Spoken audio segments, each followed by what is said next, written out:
Hello and welcome back to another edition of our reading of The Family Under the Bridge by Natalie Savage Carlson. I'm Miss April and I'm the youth librarian at Janaden Hutton Public Library.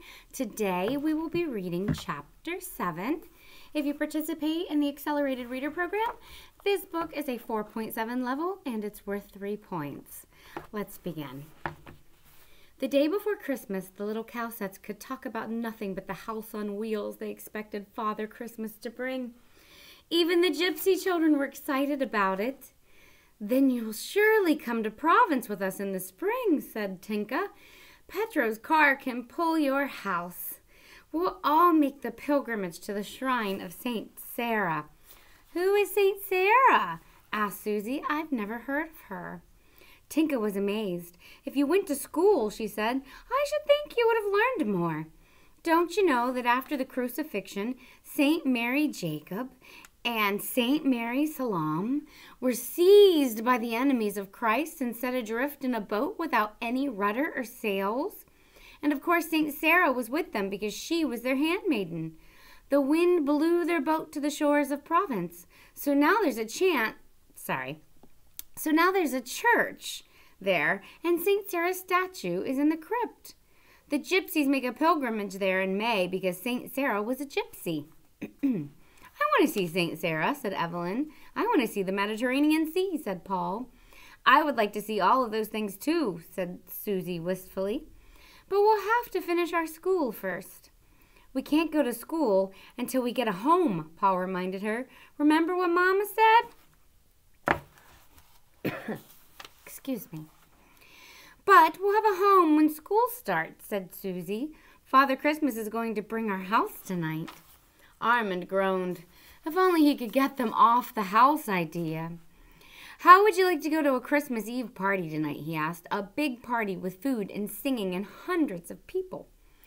As he had expected, the Cowsets immediately forgot their house on wheels. "Where?" asked Paul. "In a big palace?" "Not exactly," replied Armand. "It's to be held under the Turnau Bridge." Paul's face fell. "But it will be a grand party, I can promise you," went on Armand. "The Notre Dame church people give it every Christmas Eve for the hobos of Paris and their ladies. They'll sing carols and eat sauerkraut and wieners." Paul was happy again. "I like to eat," he said, "and I like to eat sauerkraut and wieners best of all." "And maybe Mama won't let us go," said Susie. "She can go too," said Armand. "After all, it's for homeless people, so that makes her a distinguished guest." "Can the gypsies go too?" asked Susie. "I'd like to take Tinka." But the gypsies said they had their own plans for Christmas Eve. Tinka only grinned and acted secretive when she was questioned about them. Strangely enough, Madame Cowset agreed to go to the holiday party under the bridge. "I can do so little for the children this year," she said, "and they have some crazy idea that Father Christmas is going to bring them a gypsy van. Perhaps the party will make them forget." But even though the gypsies refused to go to the party, Nicky offered to drive them there in his rattle-trap car. "I've some business in the Jardin Park, and I have to take the car out anyway," he explained. The Cowsets were thrilled. They had never ridden in an automobile. They clung tightly to the seats. Jojo sat erect as if he were quite used to it. Nicky raced down the narrow streets and shouted insults at pedestrians and cars that got in his way. His own car sputtered, rattled, and clanked as if he would fall apart any moment. But it didn't.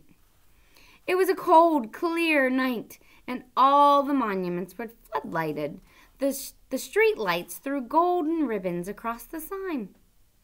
The old car rattled across the bridge, then stopped at the curb. The Cowsets jumped out quickly. Armand stiffly backed out. Jojo made it in one leap. From the head of the steps, they could look down on the party. As Armand had predicted, it was crowded. A large tent had been raised on the quay, a tent that would have delighted the gypsies. Young boys and girls of the parish were carrying out pans of steaming food from the tent. The warm smell of sauerkraut was overpowering. It delighted Paul most of all. "Let's hurry down before they eat it all up," he urged. But Susie's eyes were looking across the river to the little aisle of the city, where Notre Dame was illuminated like a saint's dream. Its flying buttresses and tall, fragile arrow were frosted with light. "Isn't it beautiful?" sighed Susie. "It looks like it was made in a bakery shop, doesn't it?" But Madame Calcet had turned around to look up at the fashionable restaurant rising over the bridge, a man-made cliff honeycombed with lights. "There are rich people in beautiful clothes sitting at white tables up there," she said enviously, "and paying a lot of money for rich food that's going to give them indigestion," said Armand. "Come on, that sauerkraut smells like a feast to me." When they reached the bottom of the steps, they could see that the tunnel was even more crowded than the quay. Canvas had been stretched across the far end to cut off the draft. There were colored ribbons fastened to it. A decorated tree stood on the high stage made of boards. Charcoal heaters had been set around to warm the air, and many of the ragged guests were huddled over them. Others sat on the curb greedily eating out of tin bowls, and some lady hobos were sitting with their backs against the bridge, talking about politics and trash cans and chilblains.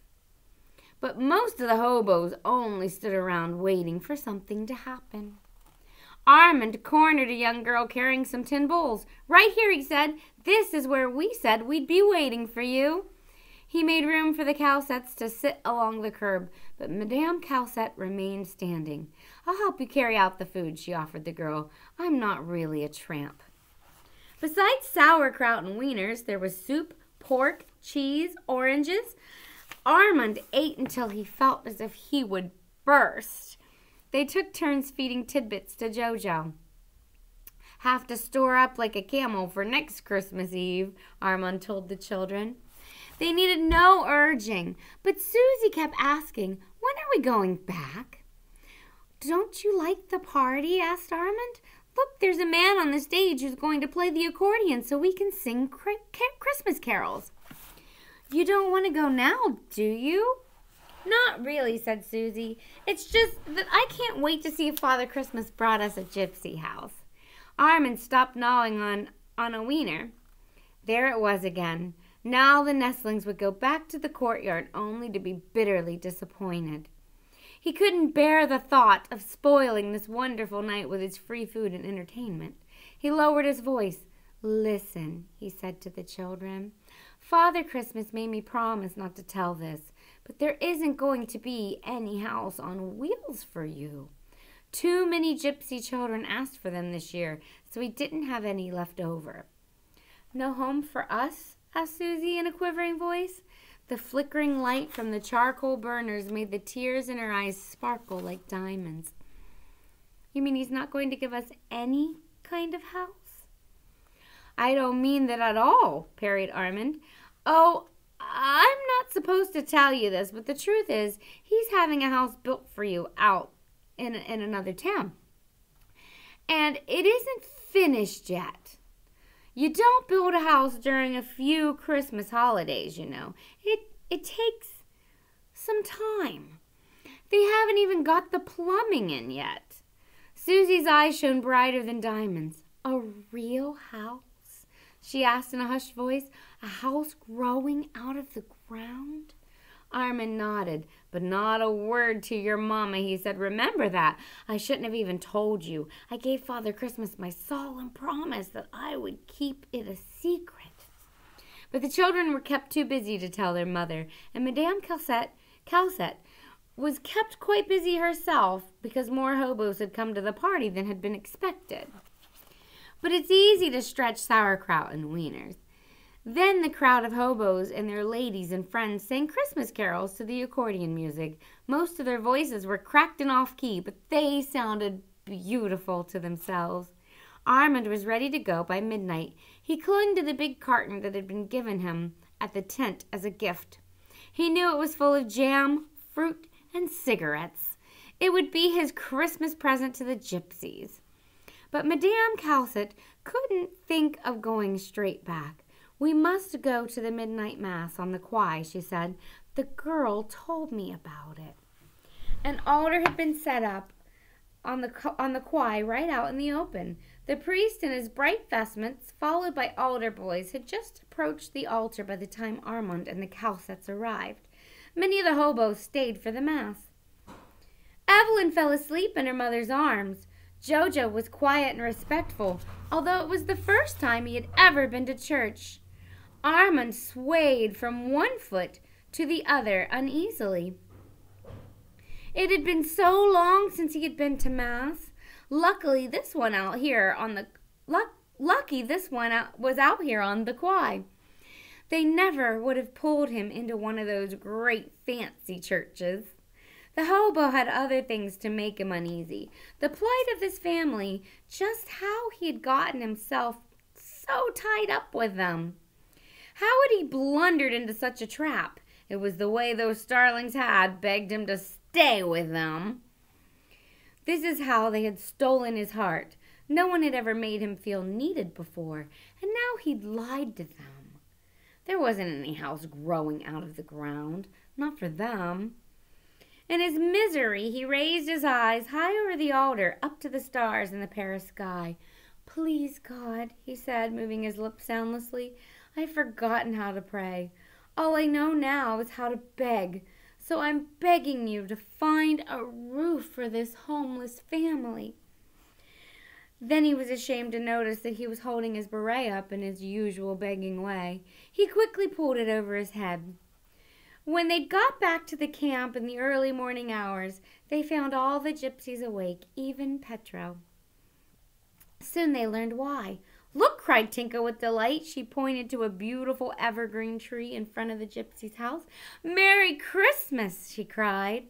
The tree was an unusual gray-green with needles as soft as feathers. Fastened to its graceful branches were little packages tied in red, white, and blue papers that looked as if they might have been picked up near the halls. On top of the tree hung a copper star like the patch the gypsies used for mending pots and pans. "I bet that tree is the freshest, prettiest one in Paris," boasted Nicky. "I cut it down in the garden only a few hours ago."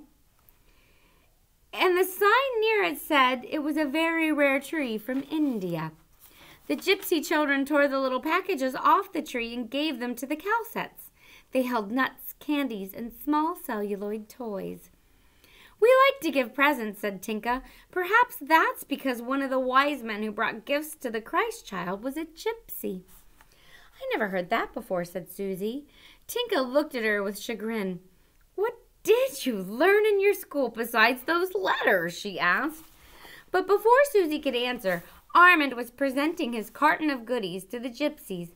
He generously added that it was from the Calsets too. But the biggest surprise was for him.